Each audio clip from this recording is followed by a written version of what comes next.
করেছিল। ইসলামী বিধান অনুযায়ী তার হাত কেটে দেওয়ার ফায়সালা হলো। কুরাইশ হলো আরবের সম্ভ্রান্ত বংশ, তাই তারা চিন্তায় পড়ে গেল যে আমাদের বংশের কারো যদি হাত কেটে দেয়া হয় তাহলে এটা আমাদের জন্য লাঞ্ছনার কারণ হবে এবং আমাদের মান সম্মান নষ্ট হবে। লোকেরা বলবে চুরির অপরাধের কারণে কুরাইশ বংশের মহিলার হাত কেটে দেওয়া হয়েছে।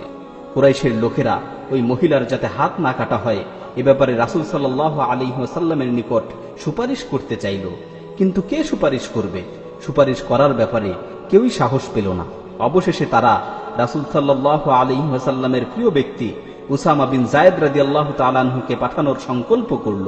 উসামা বিন যায়েদ রাদিয়াল্লাহু তাআলা আনহু সুপারিশ করতে গেলেন এবং বললেন, ইয়া রাসূলুল্লাহ, বিচারটা যদি একটু হালকা করা হতো। এই কথা শোনার সাথে সাথেই রাসূল সাল্লাল্লাহু আলাইহি ওয়াসাল্লামের চেহারা লাল হয়ে গেল। তিনি রাগান্বিত হয়ে বলে উঠলেন, আতাশফাউ ফি হাদ্দিম মিন হুদুদিল্লাহ, তুমি কি আল্লাহর ফয়সালার ব্যাপারে, তুমি কি আল্লাহর বিধানের ব্যাপারে সুপারিশ করতে এসেছো?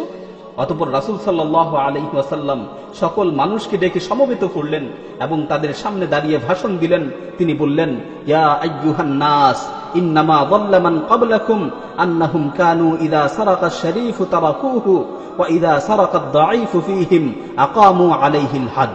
হে লোক সকল, তোমাদের পূর্ববর্তীদের পথভ্রষ্ট হওয়ার কারণ হলো যখন তাদের মাঝে সম্ভ্রান্ত ব্যক্তি চুরি করত তখন তাকে ক্ষমা করে দেয়া হতো, আর যখন কোন দরিদ্র ব্যক্তি চুরি করত তখন তাকে শাস্তি দেয়া হতো।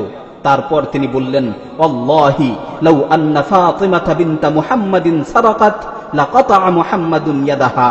আল্লাহর কসম করে বলছি, শুধু কুরাইশ বংশের মহিলা নয়, আজকে যদি মুহাম্মদের কন্যা ফাতেমাও চুরি করত তাহলে স্বয়ং মুহাম্মদ তার হাত কেটে দিত।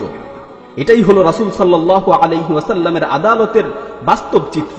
এটাই হলো ইসলামের ন্যায়পরায়ণতা। ধনী গরিব সকলের জন্য একই ফয়সালা, ধনী গরিব সকলের জন্য একই বিধান।